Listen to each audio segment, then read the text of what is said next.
오늘 죽음 너머의 희망이라는 제목으로 하나님 말씀 함께 나누겠습니다. 죽음은 모든 사람들이 가장 피하고 싶고 또 두려워하는 것이지만 그 어느 누구도 피할 수 없는 것이 죽음이라는 관문입니다. 유명한 여행지에 가면 뭐 1000년 된 은행나무도 있고 뭐 1000년이 넘은 그런 생명력을 가진 존재들도 있으나 결국 그 나무들도 그거보다 더 오래된 피조물들도 언젠간 죽음을 맞이하게 될 것이고 며칠을 산다고 하는 뭐 하루살이와 같은 미물들도 결국 자신의 생을 마감하고 죽음을 피할 수 없다라는 것이죠. 사람들은 가장 두려워하는 이것을 피하기 위해 공부도 해보고 노력도 해보고 과학기술에 의존도 해보고 여러 의학적인 도전에 직면해 보기도 하지만 결국 죽음의 문제를 뛰어넘었었던 피조물은 아무도 없었습니다. 그래서 어떤 철학자는 사람은 혹은 피조물들은 태어나는 그 순간부터 죽음을 향해 나아가는 여행자들이다. 죽음을 그렇게 묘사하기도 하였습니다. 우리가 태어난 그 순간부터 죽는 그 마지막 그 목적지를 향해서 끊임없이 여행을 하는 사람들이다. 이렇게 볼 수가 있겠습니다. 오늘 바울은 데살로니가 교회 성도들에게 죽음의 의미를 설명하고 있습니다. 이 본문은 제가 임의로 정한 것이 아니라 대림절을 앞둔 요즈음에 3년에 한 번 정도 이 본문의 말씀을 묵상하도록 우리 교회 역사 가운데 설계가 되어져 있는 본문입니다. 그러니까 가을이 깊어가고 대림의 절기를 앞둔 이 시점에 죽음의 의미를 성경을 통해 묵상해야 되는 것, 그것이 우리가 소화해내야 될 말씀의 어떤 부분이다, 이렇게 볼 수가 있겠습니다. 바울은 데살로니가 교회를 그의 사역 초반부에 서신을 썼습니다. 데살로니가 성경이 바울이 쓴 서신 중에 가장 먼저일 것이다 라고 보는 학자들이 대부분입니다.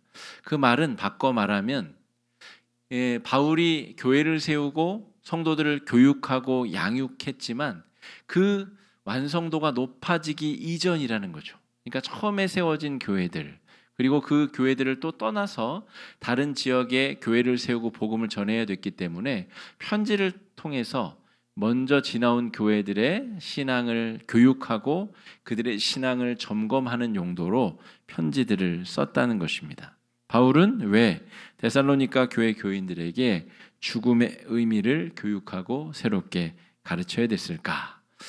데살로니가는 도시의 이름이고요. 그 도시에 기독교회가 하나밖에 없었기 때문에 그 지역이 바로 교회 이름이 되었습니다. 그러니까 바꿔 말하면 데살로니가 교회는 그 이방 문화, 이방 종교의 핵심 그 가운데에서 예수 신앙, 기독교 신앙을 꽃 피워가고 열매를 맺어야 했었던 사람들이라는 거죠. 수많은 그리스, 로마의 신화들과 종교들과 우상 숭배의 틈바구니 가운데서 하나님의 백성들이 신앙을 계속해서 싹 틔우고 또 신앙의 열매들을 맺어가야 되는 그런 상황 가운데 있었다는 것이죠. 그런데 그리스, 로마, 이방 문화에서 생각했었던 죽음은 미지의 영역으로 그냥 빨려 들어가 사라져버리는 그런 식의 죽음이었습니다. 그러니까 절망적 사건이었다는 거죠. 13절 말씀 우리가 좀 이따 읽게 될 텐데 13절 말씀에 보면 이와 같이 슬퍼하지 소망이 없는 다른 이와 같이 슬퍼하지 말라라는 표현이 등장합니다. 바꿔 말하면 데살로니가 교회를 둘러싸고 있는 이방 민족들, 이방의 문화와 종교에 속한 사람들은 이 죽음이 종말이자 끝이고 그 이후에는 무슨 일이 펼쳐질지 미지의 영역이었다는 거죠. 마치 늪에 빠지면 절대로 다시 헤어나올 수 없는 것처럼 늪속을 어느 누구도 헤아릴 수 없는 것처럼 죽음 이후의 삶이 슬픔과 고통과 절망과 그냥 그렇게 사라져버리는 것, 절망적 상황이라고 인식을 하는 사람들 속에 데살로니가 교회 교인들이 생활인으로 살아야 됐다라는 것이죠. 그렇기 때문에 바울은 성도들이여 세상 사람들이 말하는 죽음의 의미가 아니라 예수가 말한 죽음의 의미를 바로 배웁시다. 죽음은 이런 것입니다 라고 오늘 본문에 기록하고 있다는 것이죠. 13절 말씀 우리 힘차게 한번 읽어보겠습니다. 시작. 형제들아, 우리가 원하지 아니하노니 이는 소망 없는 다른 이와 같이 슬퍼하지 않게 하려 함이라. 소망 없는 다른 이와 같이 슬퍼한다. 그러니까 이 성도들이 아닌 세상 사람들이 죽음을 어떻게 생각하는가가 드러나고 있는데요. 형제들아, 자는 자들에 관하여는 우리가 그냥 쉽게 지나갈 수 있는 표현이지만 바울은 죽음을 자는 것이다 라고 표현을 하고 있습니다. 죽음이 자는 것이다. 잠을 자는 것이다. 굉장히 중요한 상징과 의미가 농축되어져 있는 표현입니다. 여러분, 오늘 잠 안 주무시고 오신 분 계세요? 직업적으로 밤을 새고 오셔야 되는 분이 있는 줄로 저는 압니다만 일반적으로는 대부분은 잠을 주무시고 아침에 일어나서 예배드리러 오셨잖아요. 그러니까 바꿔 말하면 바울식 표현대로는 말하면 우리 모두가 오늘 죽었다가 다시 부활해서 예배를 드리러 온 것입니다. 바울이 죽음을 죽음이라고 표현하지 않고 잠을 자는 것이다 의도적으로 그렇게 표현했어요. 바울은 무식한 사람이 아닙니다. 우리 시대로 치자면 0.0001% 정도에 드는 아주 대학자이자 가말리엘이라고 하는 대학자의 문화에 있었던 사람입니다. 무식해서도 아니고 그의 고향이 다소인데 거기는 이 헬라와 이 아랍과 아프리카의 문명이 만나는 아주 중요한 문명과 문화의 교역지였습니다. 게다가 그리스 로마의 신화, 수사학, 여러 학문적 소양과 유대교 율법까지 파삭한 사람, 몰라서 무식해서 자는 것이라고 표현한 게 아니라 자기가 공부한 모든 학문을 다 초탈하여서 예수 안에서 죽음의 의미가 다시 각성되어서 재발견되었는데 예수 안에서 발견된 죽음은 자는 것이라는 거죠. 죽음은 자는 것이다. 여러분, 그런 의미로 우리는 매일 잠들고 우리가 일어나는데 매일 죽음을 연습하고 매일 부활을 연습하는 사람들이다 라고 말할 수가 있겠습니다. 여러분, 오늘 밤도 분명히 잠드실 텐데 여러분, 천국 가는 길이 이와 같구나, 죽음을 맞이하는 것이 이와 같구나 라는 마음으로 죽음을 연습하듯이 오늘 잠드시고 부활을 연습하듯이 눈에서 깨보시면 너무너무 좋을 것 같습니다. 바울이 말한 바를 제가 이렇게 한번 이미지로 한번 찾아봤습니다. 죽음을 동굴로 보느냐. 그러니까 13절 뒤쪽에 묘사된 그리스 로마 문화권에 사는 사람들, 그리스 로마 신화를 믿는 종교 가운데 있는 사람들은 죽음을 그렇게 생각했다는 거예요.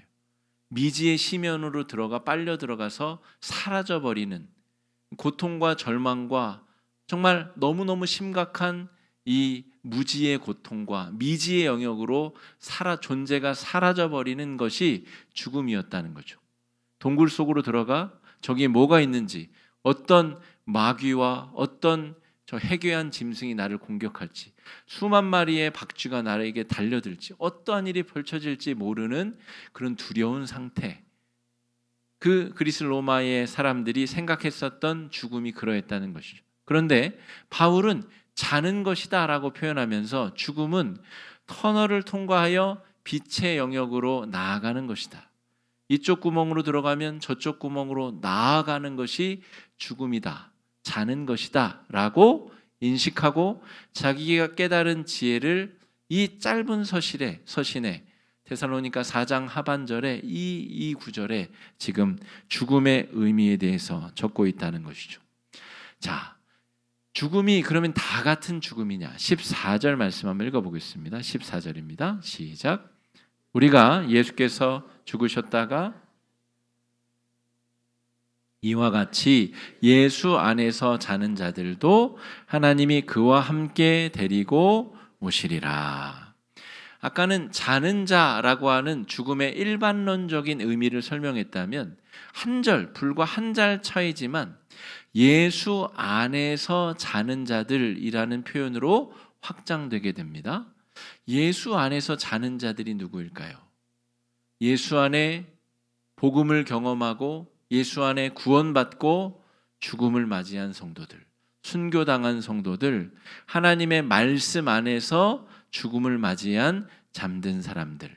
바꿔 말하면 여러분, 예수 밖에서 자는 사람들도 있다는 말 아니에요? 예수 밖에서 자는 사람들. 우리는 교인들이기 때문에, 교회를 다니는 사람들이기 때문에 우리 문제만 생각하는 경향성이 짙습니다. 나는 예수 믿고 죽으니까 나는 천국에서 부활할 거야. 자신의 영원한 삶, 영원한 부활의 삶만 생각하는 경우가 있어요. 그런데 예수 밖에서 영생을 살아야 되는 사람들이 있다는 거죠. 모든 사람들은 죽음을 맞이할 때 자는 것처럼 맞이하게 되고 그들은 깨어나게 된다는 것입니다. 그런데 예수 안에서 자는 자들은 영생의 몸으로, 부활의 몸으로 주님 나라에서 부활하지만, 그렇지 못한 자들, 예수 밖에서 잠이 드는 자들은 영원한 지옥에서의 부활, 영원한 삶을 살게 된다는 것, 그것이 바울이 지금 전제하고 이야기하고 있는 것입니다. 여러분, 주후 70년까지를 초대교회라고 지금 저희가 공부하는 내용에 의하면, 수요일날 공부하는 바에 의하면 그렇게 정의를 하고, 예루살렘이 멸망한 70년 이후를 고대교회라고 정의를 하거든요. 그러니까 지금 요 때는 언제냐면 초대교회와 고대교회 그 사이입니다. 예루살렘 멸망 이후, 직후, 이전, 이후 딱 그때를 말하는 겁니다. 그러니까 그때 얼마나 교회를 향한 박해가 심했는가. 성도들이 목숨을 내놓고 예수를 믿어야 했습니다. 경제 생활도 제약이 있고 또 예수를 믿는다는 사실이 밝혀지면 유대인들에 의해서 투석형을 당하기도 하고 테러를 당하기도 하고 온갖 종류의 박해와 어려움을 겪어야 됐다는 거죠.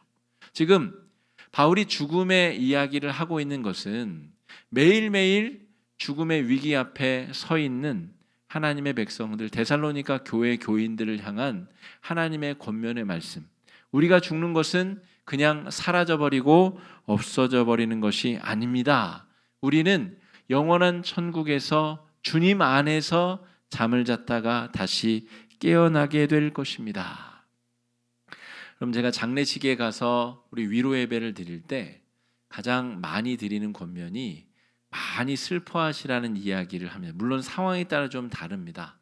아주 만수무강하시고 잘 우리 향년을 누리시다가 소천하신 그런 유족들께는 또 그런 이야기를 좀 덜하는 편이지만, 사랑하는 가족을 먼저 하나님 품에 떠나보낸 사람들의 찢어지는 마음은 어떻게 헤아릴 수가 없어요.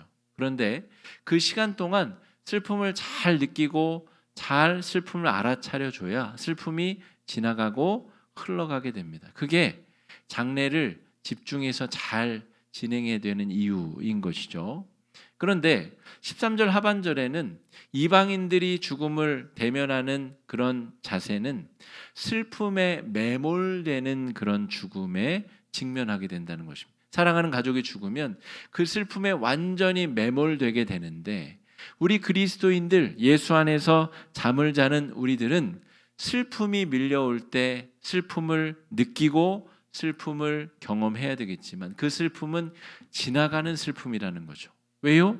우리도 똑같이 잠들었다가 주님 나라에서 부활할 것이기 때문에, 먼저 잠에 든 성도들, 우리가 그들을 곧 만날 것이기 때문에 우리가 지금 슬픔이 느껴지지만 이 슬픔을 막을 길은 없지만 슬픔이 지나가도록, 잘 흘러가도록 허용해야 된다는 것입니다.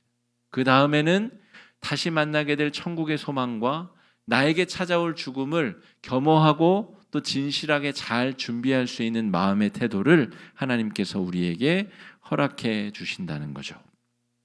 13절에 소망이 없는 다른 이와 같이 그런 슬픔에 매몰되지 않는 희망과 소망을 예수 그리스도가 우리에게 주셨다는 거죠. 그것이 예수님이 십자가에 달려 돌아가시고 부활 승천하셔서 우리에게 주신 소망의 이유이자 근거이다, 이렇게 말할 수 있겠습니다. 여러분, 하나님의 백성들은 죽음을 죽음으로 받아들이지 않고 자는 것으로 인식하고 믿음으로 나아가는 사람들입니다. 여러분, 우리는 대한민국 사람들이죠. 대한민국 사람들은 기본적으로 죽음을 맞이할 때 두세 종류의 혼합 종교적인 이미지로 죽음을 받아들입니다. 대표적으로는 불교식 죽음, 윤회. 그래서 성도님들 중에서도 목장 모임을 하다가 그냥 무심코 내뱉는 말인데 전생 이야기도 하시고 뭐 이런 이야기를 하시는 경우들이 있어요. 인지하고 장난으로 말하는 경우도 있지만 그리스도인들이 전생을 이야기한다는 것이 얼마나 웃깁니까? 우리의 생은 하나님께서 이 땅에 주셨다가 마지막을 향해서 갔다가 주님 나라에서 잤다가 깨는 것인데 전생이 있고 없고가 기독교인의 관념 사이에 있다는 것. 우리가 기독교인이기 전에 대한민국 사람들이기 때문에 그렇습니다. 윤회적 사고방식은 영혼이 계속 돈다는 거죠. 억겁의 세월을 돈다는 것을 의미합니다. 계속 다른 생명 속에 들어가서 또다시 태어나고 살고, 그러면 기억이라도 하면 좋은데 전생을 기억하지 못한다는 것이 그 논리의 맹점 아닙니까? 또 한 가지 중요한 죽음에 대한 한국 사람들의 관념은 이 무교와 유교가 혼합된 관념입니다. 유교는 우리 먼저 이 땅에 오셨던 우리의 선배들, 조상들, 우리의 연장자들을 잘 공경하고 섬기는 것을 중요하게 여기잖아요. 그러다 보니 무교와 결속이 돼서 먼저 돌아가신 분들의 영혼이 구천을 떠돌기 때문에 그분들에게 제사를 잘 드려야 된다는 거예요. 그분들이 우리의 앞일, 후손들의 앞길을 막지 않고 해코지하지 않는다는 그런 죽음에 대한 관념이 있는 거죠. 그렇기 때문에 제사를 열심히 지내는 겁니다. 여러분, 조상 제사 열심히 드리는 분들이 정말 조상들을 생각해서가 아니라 자기 앞길 막지 말라고 제사 드리는 겁니다. 그러니까 죽음에 대해서 한국 사람으로서 기본적으로 가지고 있는 소양들이 있다는 거죠. 여러분, 데살로니가 교인을 향하여서 지금 바울이 죽음은 잠을 자는 것입니다 라고 선언적으로 선포하는 것은 당신들이 그 이전에 죽음에 대해서 무슨 생각을 했던, 무슨 지식을 가지고 있던, 어떤 경험을 가지고 있던 예수 안에서 모든 것들은 다 해체되고 예수 안에서 죽음의 의미가 새롭게 건설되어져야 됩니다 라고 하는 의미를 담고 있는 거죠. 우리 교회 성도의 얘기는 아닌데 제가 들은 재미난 이야기 중에 하나는 어떤 교회 다니는 권사님이 진짜 교회에서 봉사도 열심히 하시고 교회도 열심히 다니시는데 제사도 열심히 드린다는 거예요. 그냥 드려야 해서 억지로 드리는 게 아니라 진심으로 그렇게 드린다는 거예요. 그래서 바라는 바는 어쨌든 조상들이 또 앞길도 열어주고 하면 좋지 않겠느냐, 그런 마인드라는 거죠. 저는 두 개의 어떤 논리가 한 분 안에서 어떻게 조화롭게 되었을까가 참으로 궁금하긴 하지만 우리의 신앙은 어느 쪽을 선택해야 될 갈림길에 놓여져 있습니다. 그럼 우리의 영혼은 죽는 즉시 임사체험을 하듯이 몸에서 떠나서 구천을 떠돌면서 이 자손들이 차려주는 제사밥 찾아 먹는 그런 식으로 전개되지 않는다는 거죠. 이것은 오랜 무속신앙 가운데 사람들의 관념 속에 그럴 수는 있어도 우리가 예수의 복음으로, 예수의 십자가의 보혈로 거듭난 하나님의 자녀들이지 않습니까? 우리는 죽음 이후에 무슨 일이 벌어질지, 어떻게 일이 진행될지 분명히 말씀 가운데 오늘 그 해답을 발견한 사람들입니다. 예수 안에 잠든 사람들은 예수와 함께 예수의 나라에서 영원하게 영원한 부활의 몸으로 다시 눈뜨게 될 줄로 믿습니다. 죽음이라는 공포와 두려움을 기반으로 해서 살아가는 사람들이 있어요. 그러니까 죽으면 어떻게 될까? 죽으면 어떻게 될까? 그래서 지금 이 그리스 로마 신화와 종교에 갇혀 사는 사람들처럼 두려움과 공포에 사로잡혀서 이 생에서의 삶이 끝이니까 얼마나 소중하고 안타깝겠어요. 자기 생을 사랑하는 사람들은. 그러니까 여러분, 하나라도 더 걸어 모으고 하나라도 더 집어삼키고 하나라도 더 누리고 맛보면서 이 생의 삶을 아끼며 열심히 살지 않겠습니까? 근데 여러분, 소유와 누림에 집착하는 그런 인생의 향로가 그렇게 결정이 된다는 거죠. 우리가 죽음을 어떻게 생각하느냐에 따라서 이 땅에서의 우리의 삶이 부활의 삶을 사느냐 아니면 절망과 좌절의 삶을 사느냐가 결정된다는 것입니다. 저는 신학적으로 이 죽어서의 부활보다 이 땅에서의 부활에 더 관심이 많은 목회자입니다. 어떤 목회자들은 저 죽어서 저 천국에 관심이 더 많은 목회자들도 있어요. 그런 목회자들은 그걸 중심으로 설교가 많이 진행이 됩니다. 그러나 저는 그곳은 어차피 우리가 관심 가진다고 해서도 알아차릴 수 있는 영역이 아니라 차원이 전혀 다른 차원이기 때문에 관심을 가진다고 해서 깨달을 수 있는 것도 아닙니다. 그러므로 저에게 더 관심이 있는 부분은 이 땅에서 부활의 삶을 우리가 어떻게 살아갈 수 있느냐라고 하는 거죠. 그러기 위해서는 죽음의 개념이 명확해야 됩니다. 죽음 이후에 어떤 일이 펼쳐질지 명확해야 반대로 우리가 이 땅에서 부활의 삶을 성실하고 진실하게 살아낼 수 있다라는 거죠. 그래서 부활이라고 하는 희망과 기대를 기반으로 하는 삶은 이 땅에서 굳이 그렇게 긁어 모아야 될 이유가 없는 것입니다. 그렇게 열심히 손톱이 빠지도록 긁어 모아야 될 이유가 없는 거죠. 이 땅에서는 우리가 이 땅에서의 부활의 삶을 살고 잠을 자듯이 죽음을 통과한 이후에는 또 영원한 주님 나라에서 우리가 살아야 될 삶의 자리가 있고 삶의 내용이 있기 때문에 지금 우리가 그렇게까지 악을 쓰고 기를 써서 긁어 모아야 될 이유가 없다는 거죠. 오히려 예수님이 보여주신 삶의 모범대로 사랑과 섬김을 통해 우리의 삶의 의미와 가치를 발견하고 더 소중한 의미를 위해서 우리가 쓰임받을 수 있게 된다는 것입니다. 이제 내년에 새로운 재직 부서가 발표가 되고 이런 자리에서 섬겨주십시오. 여러분 그렇게 우리 명령지가 나갈 텐데 여러분 그 재직 임명지를 받고 하나님 앞에 이러한 삶의 자세로 정말 하나님 앞에 헌신하고 섬기는 자세로 쓰임받을 수 있으면 너무 좋을 것 같습니다. 우리 영등포 노회에 영등포 교회가 있어요. 그 교회에서 여러 교회가 세워졌는데 130년이 역사가 넘은 걸로 제가 알고 있어요. 그 방지일 목사님이 남기신 그 교회에 사역했었던 목사님입니다. 저 칭다오에서 선교 생활을 하시다가 한국에 오셔서 이 영등포 교회에서 목회를 하셨는데 이분이 남긴 어록 중에 제 뇌리에서 잊혀지지 않는 구절이 이거예요. 달아 없어질지언정 나는 녹슬어 버리지 않겠다. 이분이 은퇴한 이후에 월요일 날 성서 학당을 엽니다. 그러니까 후배 목사들 신학을 가르치고 성서를 가르치는 학당을 월요일 날 연 거예요.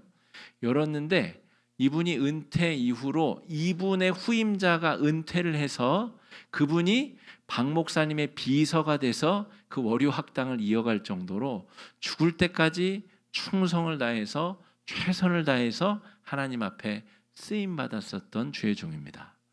여러분 은퇴하고 원로 목사가 되면 좀 높임도 받고 존경도 받고 좀 쉬기도 하고 여유도 부리고 그런 게 맞을 것 같잖아요. 그런데 이분의 사고방식은 전혀 다른 거죠. 내가 손발이 다 닳아 없어질지언정 내가 녹슬어서 죽음을 맞이하진 않겠다는 거죠. 죽음에 대한 분명한 인식, 죽음이 무엇인가? 죽음이라는 것은 잠에 들고 내가 영광의 주님의 나라에서 부활의 몸으로 눈뜰 것이라고 하는 확신이 있기 때문에 그 모든 것을 연장선으로 이해한 것이에요. 자신의 인생을 죽음이 끝이 있으면 한 1, 2년간은 쉬고 놀고 내가 누려야 될 것 아니에요. 근데 이분은 그렇게 인생을 본 게 아니라 인생이 쭉 연결되어 있다는 거예요. 잠깐 자는 시간 빼고는. 그러니까 내가 쉴 이유도 없고 녹슬어 버릴 이유도 없다는 거죠. 하나님 나라 영광 위해서 최선을 다해 성실과 진실함으로 섬기고 나아가겠다.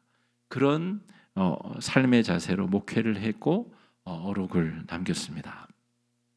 여러분 이 세상에 우는 사자처럼 마귀들이 으르렁거리면서 집어삼킬 영혼들을 찾고 있다라고 한번 생각해 봅시다. 죽음에 대해서 막연한 두려움 가운데 빠져 있는 사람, 마귀가 그 사람부터 물어 제끼지 않겠습니까? 죽음에 대해서 이것저것 좋은 거 다 끌어놔서 전생도 좋고 내가 조상 제사도 좋으니까 그냥 나 잘 먹고 잘 살게 해주면 뭐라도 좋다, 이런 사람들 여러분 집어삼키지 않겠습니까? 여러분, 우리가 죽음이 무엇인가, 우리가 이 생을 언젠가 다 마감해야 될 텐데 그때 우리에게 무슨 일이 벌어질 것인가 분명한 깨달음이 있어야, 분명한 명확한 정의가 있어야 우리가 우리의 삶을 부활의 삶으로 천국을 가불해서 천국을 끌어당겨서 여기서 우리가 천국을 살 수 있지 않겠습니까? 죽음 너머의 희망을 바라보면서 오늘의 삶을 감사와 찬송으로 채워나갈 수 있는 은혜의 한 주가 되시기를 주의 이름으로 축복합니다. 이 시간에 말씀 의지해서 함께 기도하겠습니다.